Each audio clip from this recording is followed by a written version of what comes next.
Anda masih menyaksikan laporan khusus peringatan Waisak Damai Bagi Semesta bersama saya Friska Clarissa dan juga Mas Kevin Wu, Ketua Umum Dharmapala Nusantara. Kita sama-sama melihat saat ini kita akan lihat bagaimana kondisi di Candi Borobudur yang sedang berlangsung adalah meditasi sambil nanti menunggu detik-detik peringatan Waisak. Mas Kevin bisa diceritakan meditasi ini maknanya dan bagaimana pengantarnya untuk nanti puncak peringatan Waisak? Meditasi merupakan sebuah kegiatan laku spiritual yang sangat penting dalam tradisi agama Buddha. Karena meditasi ini adalah kesempatan yang sangat baik untuk kita tuh melatih diri, kontemplasi, membersihkan hati dan pikiran kita untuk menyambut sesuatu yang sedang baik yang sedang terjadi. Nah, persis seperti momen Waisak di mana puncaknya nanti kita akan mendapatkan itu di detik-detik yang kita sebut detik-detik Waisak, yang tahun ini jatuh pada jam 20, kemudian menit 52, detiknya 43 ya. Nah, ini adalah puncak purnama sidi, purnama sempurna. Inilah puncak Waisak. Nah, menyambut itu dibutuhkan keheningan hati, keheningan pikiran, sehingga ketika kita lakukan itu secara bersamaan, itu akan ada momen yang sangat yang sangat syahdu, yang sangat hening, itu bisa kita rasakan ya. Kalau kita bisa hadir di sana, ini ketenangannya, setiap energi itu kan kita bisa menyebar. Nah, kalau kita bisa turut serta di saat yang bersamaan dengan ribuan orang, hening laku, dengan pikiran dan hati yang jernih, maka dipercaya kekuatan spiritual saat itu, apalagi di momen detik-detik Waisak itu terjadi, ini adalah momen puncak yang secara pengalaman spiritual itu sulit disampaikan, tetapi kalau kita rasakan, kita bisa merasakan satu momen tradisi ritual yang sangat berkesan. Kita lihat sudah duduk rapi, ribuan orang ada di sana. Ini untuk memimpin meditasi ini seperti apa sih Mas Kevin? Biasanya bisa diceritakan? Dalam tradisi meditasi memang ada beberapa metode, tetapi yang paling umum di mana kita mengamati pikiran dan nafas kita. Pikiran dan nafas? Ya, betul. Untuk nafas itu kalau kita amati itu lebih membantu untuk menuntun di keheningan tadi. Kalau kita mengikuti tanpa sadar ya, seperti kita nih dalam aktivitas sehari-hari Mbak Friska ya, kita seringkali fisik kita di sini, tapi hati kita ini melanglang buana kemana-mana. Pikiran juga kemana-mana. Betul. Nah, ini yang dikatakan kita tidak menyatu dengan alam pikiran dan raga kita. Nah, meditasi melatih kita menuntun kepada kita menjadi manusia yang sempurna dengan cara kita lakunya sadar, eling, waspada, tenang. Nah, momen meditasi inilah sebenarnya melatih diri kita itu kembali ke dalam diri kita. Hati dan jiwa kita itu kembali ke dalam diri kita. Nah, tadi bagaimana cara metodenya? Yang paling basic biasanya kalau kita melatih meditasi itu dengan memperhatikan nafas kita. Ketika kita memperhatikan nafas kita, ini kedengarannya sederhana. Tapi kalau kita bisa mempertahankan itu, kita bisa mengamati bagaimana pikiran kita berubah, bagaimana pikiran kita melompat-lompat selama ini. Dan kita bisa merasakan bahwa ketika kita menyatu sama alam pikiran dan raga kita, maka kita bisa menjadi manusia seutuhnya. Artinya nanti esensi damainya itu didapatkan salah satunya jembatannya adalah meditasi. Betul. Meditasi adalah gerbangnya itu ya. Tidak terasa kalau kita lihat kan sekitar 2 menit lagi ya akan jadi puncak peringatan detik-detik Waisak. Sebenarnya apa saja yang disiapkan umat Buddha sampai ke malam hari ini di peringatan detik-detik Waisak? Selain meditasi malam hari ini, tapi sebelumnya rangkaian itu apa saja Mas Kevin? Banyak tradisi yang menyelenggarakan namanya sebulan pendalaman Dhamma. Jadi sebulan menyambut bulan Waisak ini, banyak mereka kembali menggali Tipitaka, dipelajari kembali, lalu mereka juga ada yang melakukan tingkah laku itu seperti dalam tradisi Buddhisme itu ada yang seperti berpuasa, ada yang tidak makan daging, disebut vegetarian. Ada juga yang melakukan namanya atasila. Atasila itu adalah puasa yang tidak makan di atas jam 12 siang. Jadi dia boleh makan sarapan pagi, makan siang berat, tapi di atas jam 12 mereka tidak boleh makan berat sama sekali. Nah, juga mereka lakukan itu untuk melatih diri. Bahwa kunci dari latihan ini kan adalah bagaimana mengontrol dirinya, mengendalikan diri, baru dia bisa mengendalikan sosial. Ya. Nah, ini yang dilakukan persiapan-persiapan itu. Oke, sampai ke malam hari ini. Mas Kevin, kita lihat dulu. Ya. Saat ini kan ada berbagai posisi yang berbeda ya. Ada yang sambil duduk bersila, Betul. ada yang berdiri. Bisa diceritakan oleh Mas Kevin penempatannya, apakah ada aturan khusus? Ya. Seperti misalnya pengunjung di mana Ya, betul. bisa berdiri, silakan. Betul, kalau dalam tradisi Buddhis ini memang kita menempatkan rohaniawan ya. Dalam hal ini adalah biku, dan bikunya sendiri pun kita lihat dari masa mereka ditahbiskan berapa lama. Oh, Nah, begitu. setiap tahun itu akan ada satu masa namanya masa wasa. Mereka kembali melatih diri dan itu juga menjadi satu tingkatan. Jadi setiap masa wasa itu proses yang dilakukan beberapa bulan dalam setahun membuat mereka menjadi jabatan senioritasnya. Oh, Jadi kalau bagi biku yang sudah melalui masa wasa sekian tahun dibandingkan biku yang masih baru, tentu yang dianggap senior lah yang dikasih prioritas duduk lebih posisinya berbeda. oh baik. Nah, kita menghormati bagi biku yang melewati masa wasanya sampai 10 tahun, itu masuk kalau dalam tradisi Theravada disebutnya stawira. Ya. Atau Mahayana ya, stawira. Kalau Tera ya, kalau di tantra di tradisi Theravada disebutnya Tera. Kalau dia melebihi 20 tahun disebutnya Mahatera. Nah, jadi biku itu dilihat dari juga Masa, ya. masanya itu. Nah, kalau bagi mereka yang Mahatera tentu ditempatkan di tempat yang lebih tinggi, lebih layak. Nah, baru diurutkan ke biku-biku junior. Ya. Nah, kemudian mengenai umat tentu biasa juga kami membagi jadi beberapa petinggi di organisasi ya yang kita anggap sepuh, ya kita tempatkan di posisi di depan. Ya. Ya, kemudian juga umat yang lain bisa menyesuaikan. Memang yang kita amati momen-momen hening seperti ini di Waisak itu begitu tertib ya. Iya betul. Begitu tertib karena semua orang juga menjaga perilakunya untuk tetap tenang, tidak bersuara.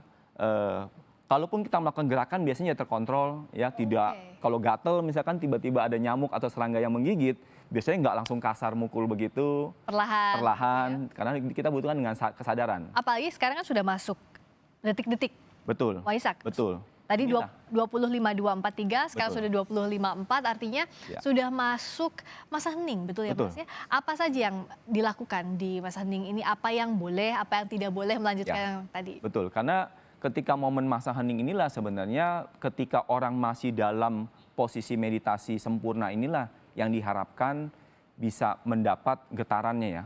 Getaran momen purnama siddhinya bisa mereka rasakan di khususnya nih, mereka nih persis di depan pelataran Candi Borobudur. Tepat sekali ya di Betul, depannya kita bisa pelataran menyaksikan ya. Ini Borobudur. persis sekali. Ini adalah candi yang sudah berusia 1.200 tahun. Tentu baik secara alam pun sebenarnya ini udah menjadi saksi sejarah ya. Ya, betul. Dari sekali. kejadian alam ya, kemudian peristiwa-peristiwa alam, peristiwa-peristiwa budaya. Tentu setiap getaran ini kan membawa satu nuansa yang bisa dirasakan yang dalam konteks agama Buddha itu mempercayai bahwa makhluk hidup bukan hanya yang terlihat, tapi juga yang tidak terlihat. Ya, dalam hal ini tentu ada dimensi yang lain, ya kita percaya ada alam dewa, ada alam asura, ada alam preta dan lain sebagainya. Ya. Oleh karena itu, ketika kita menghormati, kita memberi peringatan, melantunkan doa-doa di tempat yang dianggap suci, tentu itu bisa membawa satu nuansa kedamaian yang mana kita juga seringkali kalau dalam konteks Buddhis ini kan kita mendoakan biasanya ditutup dengan sebuah doa yang namanya Sabe Sata Bawantu Sukitata. Semoga semua makhluk berbahagia. Bahagia. Nah, karena Buddhis meyakini bahwa alam kehidupan ini bukan hanya apa yang tampak tadi. Bahwa ada alam yang tidak tampak yang bisa jadi mereka juga sedang menderita. Maka kita mendoakan dengan aspirasi baik ini mereka tadi membersihkan diri, membersihkan hati, lalu kita pancarkan cinta kasih Ya. kepada makhluk-makhluk yang juga terlihat maupun yang tidak Jadi terlihat. konsep berbahagia ini begitu luas Ya. ya, tidak hanya makhluk yang terlihat saja, termasuk juga bagaimana damai bagi semesta itu Ya. energinya dipancarkan pada malam hari ini, begitu ya Mas Kevin? Betul. Nah, biasanya kalau dari masa hening saat ini, detik-detik hening sampai ke nanti pelepasan lampion itu berapa lama butuh waktunya? Biasanya setelah momen puncak nanti biasa ada simbolnya ya, entah itu lonceng, entah itu gong ya, dari panitia. Maka ketika orang semua udah pada titik hening itulah nanti dia akan dikasih instruksi ya panduan-panduan sepertinya sedang terjadi nih. Ada panduan dari Biku Sanghanya. Nanti ada panduan-panduan, nanti baru dia akan mulai bisa membuka mata, lalu ada instruksi nanti untuk melanjutkan dengan cantingnya, dengan berdoa aspirasi tadi, ya baru nanti puncaknya mereka akan melakukan pelepasan lampion tadi ya. Dan doa ini akan dipandu langsung oleh biku ya? Betul. Biku yang saya lihat sepertinya biku yang sangat senior ya. Ya. Sambil bisa kita dengarkan terlebih dahulu ya bagaimana suasana di Candi Borobudur. Ya.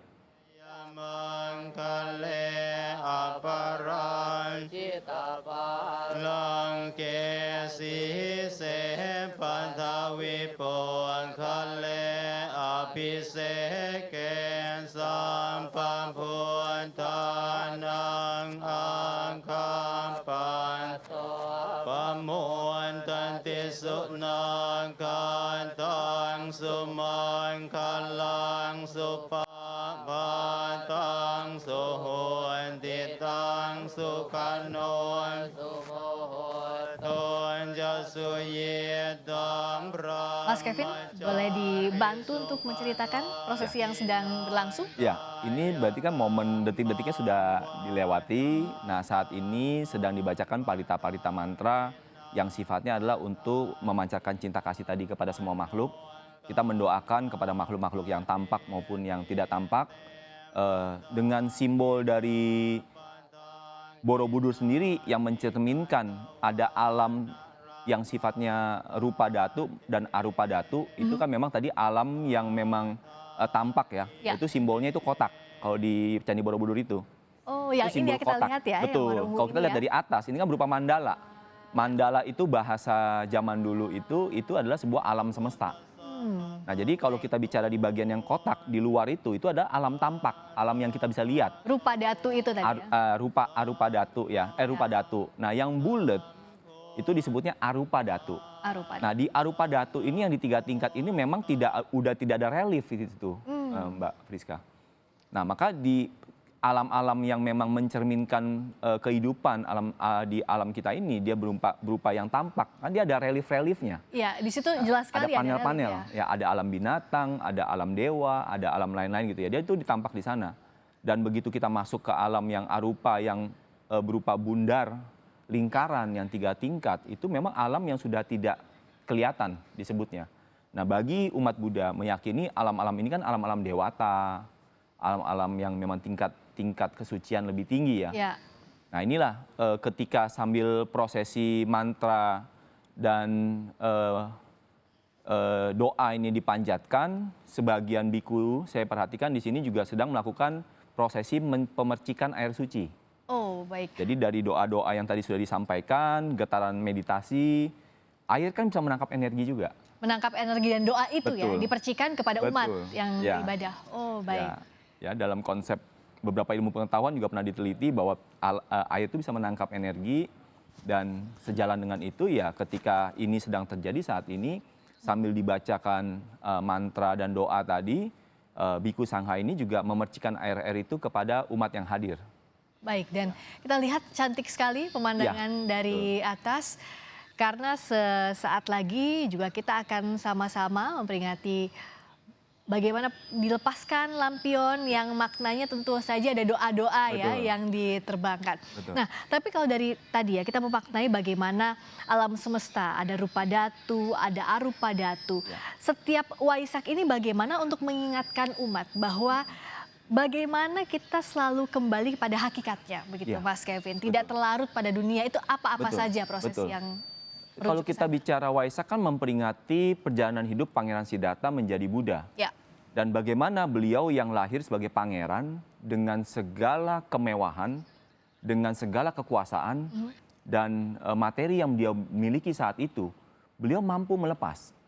Nah, kalau tadi bicara maknanya, tentu ini mengandung sebuah filosofi yang sangat mendalam bahwa manusia, yaitu umat Buddha itu diajarkan untuk tidak melekat sebenarnya. Jadi kata kunci yang pertama, proses beliau menjalani proses begitu panjang ini adalah bagaimana melepas kemelekatan. Nah, inilah yang sebenarnya kembali diingatkan kepada semua umat bahwa Waisak juga mengajarkan kita momen di mana ketika Pangeran Siddhartha harus keluar dari istana untuk menjadi seorang petapa. Ya, Ya, dari seorang pangeran yang memang calon raja, dia harus keluar dari istana dan menjalani satu proses pelatihan diri, pembentukan diri yang begitu luar biasa. Di hutan, di tempat yang sangat tidak nyaman, bernyamuk, kotor, dan lain Iya. sebagainya. Nah, ini adalah tadi, bagaimana tadi kita mau berani melepas, pesan yang pertama. Yang kedua, ketika menjadi petapa ini adalah satu pembelajaran bagaimana orang itu harus memperbaiki dirinya, yaitu Iya. kita sebut transformasi diri. Nah, bagaimana menjadi sesuatu yang orang anggap hina, yang orang anggap itu menderita, yang orang anggap itu susah, sebenarnya itu bagian dari proses alam Tuhan Yang Maha Esa itu mau membentuk kita sebenarnya. baik. Nah, kita akan sama-sama memaknai lagi esensi dari peringatan Waisak Ya. sambil kita melihat bagaimana peringatan Waisak di Candi Borobudur Ya. sampai nanti ada pelepas atau festival lampion di sana. Ya. Dan juga bicara soal Waisak ini, Mas Kevin, saya ingin tahu lebih banyak lagi soal bagaimana 3 peristiwa penting dalam Ya. Trisuci Waisak.